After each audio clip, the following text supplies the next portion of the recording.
Hello students, this is PK Dwivedi, gold medallist from IIT BHU. और जैसा मैं अपना स्ट्रेटजी आपको शुरू से ही एक्सप्लेन कर चुका हूँ कि मैं पहले आपको बेसिक टू सीबीएसई लेवल तक लेके जाऊँगा, then CBSE to JEE Main level तक या लेके जाऊँगा। उसके बाद हम जेईई एडवांस का प्रिपरेशन स्टार्ट करेंगे। ठीक है, तो अपना अभी चल रहा था फंक्शन, आज फंक्शन का सेकेंड लेक्चर है। ठीक है, तो चलिए इसमें आगे बढ़ते हैं। डोमेन हम लोग पता कर रहे थे, तो यहाँ पे हमें इसका डोमेन पता करना है। अगर आपने इससे पहला वीडियो नहीं देखा है तो प्लीज़ जाकर देख लीजिए ना। वो देखने के बाद ही आपको ये लेक्चर समझ में आएगा। तो इसमें हमें पता करना है कि find the domain of this, इस फंक्शन का। तो मैं आपसे बात कर चुका हूँ, डोमेन का मतलब होता है एक्स का क्या क्या वैल्यू अलाउड है इसके अंदर। तो एक्स का क्या वैल्यू इसके अंदर अलाउड है, तो देखो मैं आपको बताया था 1/समथिंग, 1/समथिंग अगर कहीं लिखा हुआ है तो डिनोमिनेटर में जीरो नहीं होना चाहिए। डिनोमिनेटर जीरो होने से पूरा एक्सप्रेशन अनडिफाइन हो जाता है। तो कभी भी किसी फंक्शन के अंदर डिनोमिनेटर हो तो हमें उसका खास ध्यान रखना है कि डिनोमिनेटर जीरो ना हो। तो इसमें हम एक्स का ऐसा वैल्यू नहीं रख सकते जिसको रखने से इसका डिनोमिनेटर जीरो हो जाता है, डेट इज x-2 जीरो नहीं होना चाहिए। ठीक है, तो एक्स का वैल्यू क्या नहीं होना चाहिए, 2 नहीं होना चाहिए। और कोई भी रेस्ट्रिक्शन नहीं है, सिर्फ एक्स का वैल्यू 2 नहीं होना चाहिए।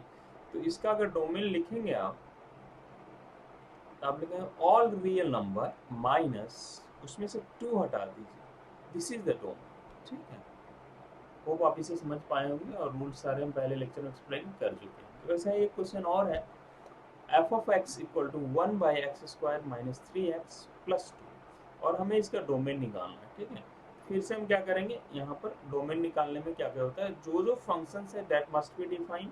उसके अलावा कुछ एडिशनल रूल्स बताए थे, उसमें मैंने आपको बताया था कि डिनोमिनेटर कभी जीरो नहीं होना चाहिए। इस फंक्शन के अंदर डिनोमिनेटर है and should not be equal to zero. तो जरा देख लें कब कब जीरो होता है। अब इस इक्वेशन को सॉल्व करना है तो आपको मिडिल टर्म स्प्लिटिंग करना पड़ेगा। तो क्या करो, इस 2 को, ये 1 × 2 आ रहा है, 2 को ऐसे ब्रेक करो कि उनका सब -3 आ जाए। तो मेरे ख्याल से -1 -2 मल्टीप्लाई करने पे +2, और मल्टीप्लाई करने पे +2 आ रहा है, और इसको अगर हम ऐड करें तो -3 आ रहा है। मतलब और इसका डायरेक्ट शॉर्टकट है, जैसे -1 आया ना तो x-1 लिख दीजिए, और -2 आया है तो आप x-2 लिख दीजिए। ये आपका हो जाएगा जीरो। अब x का वैल्यू या तो इसको इक्वल करोगे जीरो से तो 1 आएगा, और इसको इक्वल करेंगे तो x का वैल्यू 2 आएगा। मतलब x का वैल्यू 1 और 2 नहीं हो सकता है। तो इसका आंसर हो जाएगा r माइनस रियल नंबर सारे हो सकते हैं, सिर्फ 1, 2 इसमें 2 से समझ पाए होंगे। ठीक है,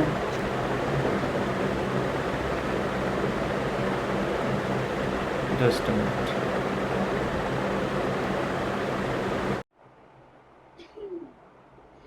ठीक है, चलो नेक्स्ट क्वेश्चन लेते हैं। नेक्स्ट है, find the domain of the function x² plus 2x plus 1 divided by x² minus 8x plus 12। इसमें भी यही होना चाहिए कि denominator should not be equal to zero. लेकिन आप यहाँ पर अगर गौर करेंगे तो ये जो दोनों पॉलिनोमियल है बोथ कैन बी फैक्टराइज्ड, दोनों को हम फैक्टराइज कर सकते हैं। तो पहले आप फैक्टराइज कर लीजिए। तो जो न्यूमरेटर में पॉलिनोमियल है आप उसका मिडल टर्म स्प्लिटिंग भी कर सकते हैं, या आपको डायरेक्टली भी दिख रहा होगा कि वो a प्लस बी का होल स्क्वायर लिखा हुआ है, ए स्क्वायर लास्ट में लिखा हुआ है 1, उसको लिखा जा सकता है 1²। ए स्क्वायर बी स्क्वायर हो गया, तो 2ab क्या होगा, 2 × x × 2ab, a square b square plus 2ab, तो कितना आ रहा है x प्लस 1 का होल स्क्वायर। अब डिनोमिनेटर का फैक्टराइजेशन, तो आप इसको 12 को इस तरीके से ब्रेक करें कि उनका सम -8 आ जाए। तो मेरे ख्याल से 6 and 2, -6 और -2 में आप ब्रेक कर सकते हो। और डायरेक्ट शॉर्टकट क्या है इसका, चूंकि x² का कोएफिशिएंट 1 है तो आप डायरेक्टली इसको x-6 x-2 लिख सकते हैं। तो फैक्टराइज हो गया।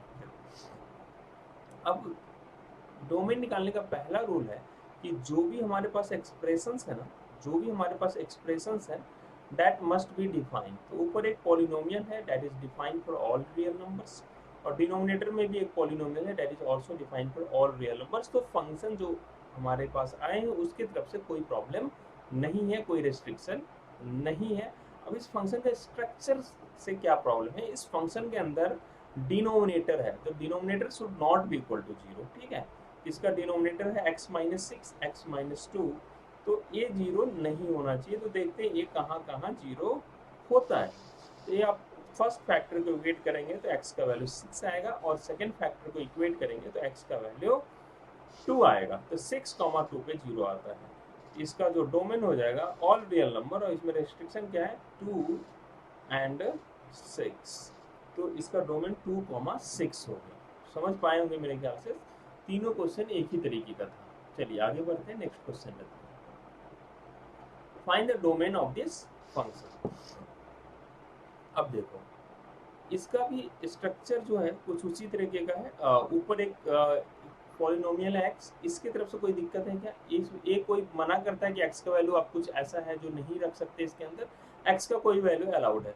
दूसरा नीचे में है x square minus 3x plus 2, ये भी एक पॉलिनोमियल है और इसका भी डोमेन ऑल रियल नंबर होता है। तो इस फंक्शन में जो टर्म्स इन्वॉल्व है, जो फंक्शंस आए हैं, उससे कोई प्रॉब्लम नहीं है। अब इस फंक्शन के स्ट्रक्चर में देखते हैं कि क्या क्या प्रॉब्लम हो सकता है। नीचे एक स्क्वायर रूट लिखा हुआ है, तो स्क्वायर रूट है मतलब जो भी स्क्वायर रूट के अंदर लिखा हुआ है that is x square minus 3x plus 2 that must be greater than 0। पहला रेस्ट्रिक्शन तो ये है कि ये होना ही चाहिए, नेगेटिव नहीं चलेगा भाई। अच्छा, और दूसरा रेस्ट्रिक्शन इसमें डिनोमिनेटर में है, ये डिनोमिनेटर में है this should not be equal to 0।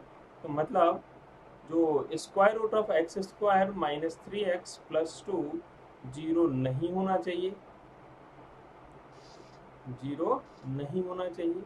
अब किसी का स्क्वायर रूट कब 0 होगा? जब अंदर का नंबर 0 होगा, मतलब x square minus 3x plus 2 0 नहीं होना चाहिए। तो ये दो चीज़ें आपको ध्यान रखना है डोमेन के लिए। जो एक बोला स्क्वायर रूट के अंदर है तो that must be greater than 0, दूसरा जो यहाँ है डिनोमिनेटर के कारण दूसरा रेस्ट्रिक्शन इस पे है कि ये 0 नहीं होना चाहिए। और इन दोनों का जो कॉमन सोल्यूशन होगा, जिस एक्स पे ए भी एग्री हो ए भी हो, मतलब दोनों में से कोई प्रॉब्लम जिस एक्स पे नहीं आएगा वही मेरा आंसर होगा, ठीक है। तो अब ये पहला पार्ट जो है इसका x square minus 3x plus 2, इसको तो हम फैक्टराइज कर लेंगे, और अभी हमने किया भी था इसको। ये आया था आपका x minus 2 into x minus 1। ऊपर के क्वेश्चन में मैंने इसका मिडिल टर्म स्प्लिटिंग किया। अब इनइक्वालिटी है ग्रेटर देन 0 कैसे सॉल्व करते हैं? इसको सॉल्व करने का तरीका है वेवी कर्व मेथड, ठीक है, जो कि आपको पहले के लेक्चर से बेसिक मैथमेटिक्स के प्लेलिस्ट में मिल जाएगा। नीचे डिस्क्रिप्शन में भी मैं इसको डाल दूंगा। अगर ये वीडियो आपने नहीं देखा है तो आपको देखना चाहिए, क्योंकि पूरे मैथमेटिक्स में ना बेस का काम करता है। अब इन दोनों को इक्वेट किया बारी बारी से, एक कब x का वो वैल्यू जब ये पूरा एक्सप्रेशन पॉजिटिव होता है। अब इसको 0 से इक्वेट करेंगे तो x का वैल्यू 1 आएगा, और इसे 0 से इक्वेट करेंगे तो x का वैल्यू 2 आएगा। इधर प्लस माइनस प्लस, ये सब हम एक्सप्लेन कर चुके हैं पहले। अब हमें कौन सा रीजन चाहिए? जिस x पे इसका वैल्यू ग्रेटर देन 0 आए, मतलब पॉजिटिव आए। ये दो आ रहा है, एक आ रहा है minus infinity to 1 union 2 to infinity, एक तो ये आ गया। दूसरा ये 0 कब होगा? तो ये तो वही एक्सप्रेशन है, इसको स्प्लिट कर सकते हैं x minus 2 into x minus 1 में।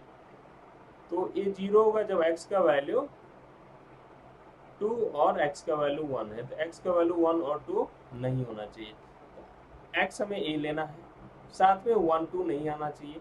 आप देख सकते हैं कि 1 पे भी ओपन है और 2 पे भी ओपन है, मतलब ऑलरेडी इसमें 1 2 है नहीं। तो ये जो रेस्ट्रिक्शन इम्पोज कर रहा है वो ऑलरेडी इसके अंदर है। तो मेरा डोमेन का जो आंसर हो गया यही हो गया, इस फंक्शन का डोमेन यही हो जाएगा, ठीक है। तो दो रेस्ट्रिक्शंस आए थे, दोनों रेस्ट्रिक्शन को लगाने के बाद जो मेरा आंसर आ रहा है यही आ रहा था। These are the values of x which are allowed in this function, ठीक है।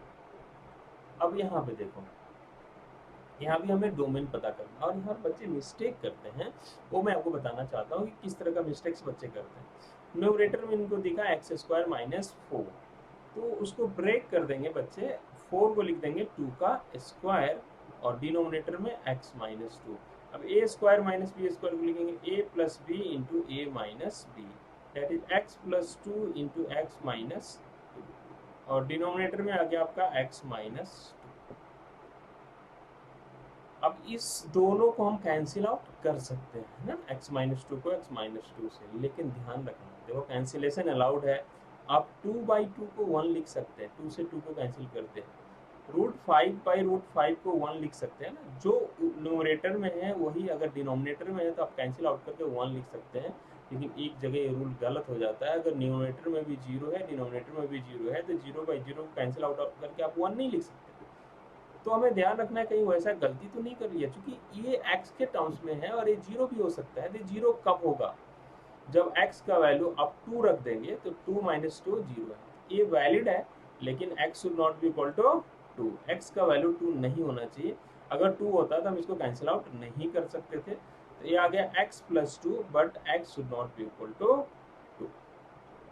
अब देखो एक छोटा सा क्वेश्चन, आपसे कोई पूछे x square minus 4 divided by x minus 2 क्या x प्लस 2 के इक्वल है, दिस स्टेटमेंट इज ट्रू और false, this statement is true और फॉल्स। तो दिस स्टेटमेंट इज फॉल्स, ये दोनों सेम नहीं है यार। क्यों? क्योंकि अभी हमने ऊपर इसको सॉल्व किया और ये इसके बराबर आया है, लेकिन कब x का वैल्यू 2 नहीं होना चाहिए। x इक्वल टू 2 पे जो ये जो हमने कट किया, इसका मतलब 0/0 को कट कर दिया, या सिंपली ये ध्यान रखो कि x इक्वल टू 2 पे जो LHS है वो डिफाइन ही नहीं है। तुम x की जगह 2 रखोगे डिनोमिनेटर में क्या आ जाएगा, 2 माइनस 2 0, जबकि x इक्वल टू 2 पे RHS में क्या आएगा 2 प्लस 2 4। समझ रहे हो, ये अनडिफाइंड है x इक्वल टू 2 पे और ये 4 आ रहा है। अगर दोनों इक्वल है तो हर x के लिए इक्वल होना चाहिए था ना, तो दिस स्टेटमेंट इज फॉल्स। अगर यहाँ लिख देता है कि x नॉट इक्वल टू 2, ये दोनों इक्वल है, सिर्फ x अगर 2 नहीं रखो तो, हाँ तब ये सही है। मतलब ए एक्सप्रेशन और एक्सप्रेशन सेम है, लेकिन ध्यान रखना है x नॉट इक्वल टू 2। अब देखो ए, अब अगर यही मेरा क्वेश्चन होता कि find the domain of this function, तो आपको लर्न करा के रखा है किसी पॉलिनोमियल फंक्शन का डोमेन हमेशा रियल नंबर होता है, उस हिसाब से इसका आंसर ऑल रियल नंबर हो जाता। लेकिन ये है नहीं, एक्चुअली था ए, जिसे हमने ऐसा लिखा है, तो ये this is equal to x plus 2, but x का वैल्यू 2 नहीं होना चाहिए। मतलब इसके अंदर आप x 2 नहीं रख सकते, तो x का वैल्यू 2 अलाउड नहीं है, तो r माइनस 2 इसका डोमेन हो गया। ठीक है, इसमें बहुत बच्चे मिस्टेक करते हैं, इसको ध्यान रखेंगे, काफी बढ़िया चीज था ये। ठीक है, ओके।